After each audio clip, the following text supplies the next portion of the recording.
The House with a Clock in Its Walls earned director Eli Roth's biggest opening weekend of his career. Over the years, Roth has carved out a niche for himself as a gore and violence auteur, helming films like Hostel and the Death Wish remake. So, it was quite surprising to see him call the shots on a family-friendly Amblin fantasy horror hybrid that looked to encapsulate a sense of awe and wonder in younger viewers. However, Roth proved he is more than a one-trick pony, and many critics agree House with a Clock in Its Walls is an entertaining ride, with few exceptions. Last year's IT, for example, September is usually a rather slow month at the box office.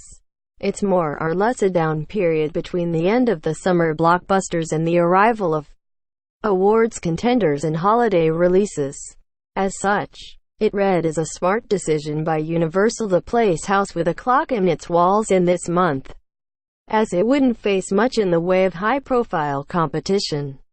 Fortunately for the studio, that choice paid off and Roth got to celebrate a new personal record.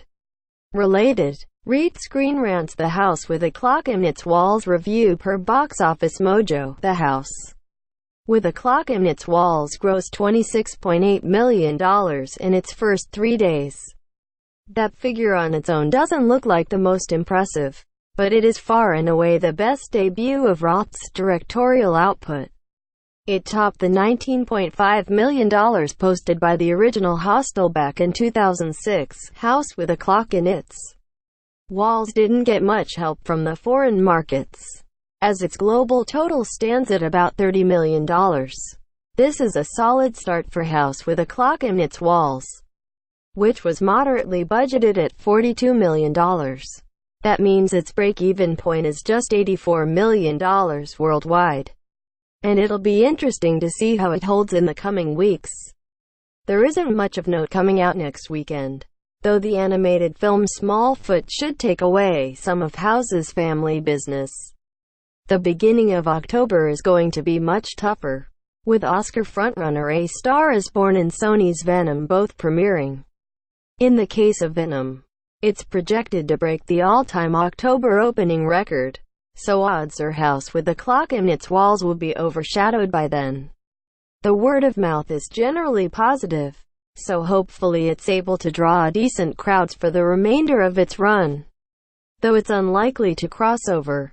Last week's champion, The Predator, took a nosedive and fell to fourth in its second weekend, grossing $8.7 million. Its domestic total now stands at $40.4 million. And things probably won't get much better from here due to the mostly negative reception. The rest of the top 5 was rounded out by A Simple Favor, $10.4 million, The Nun, $10.2 million, and Crazy Rich Asians, $6.5 million. Source: Box Office Mojo Tags. The House with a Clock in Its Walls.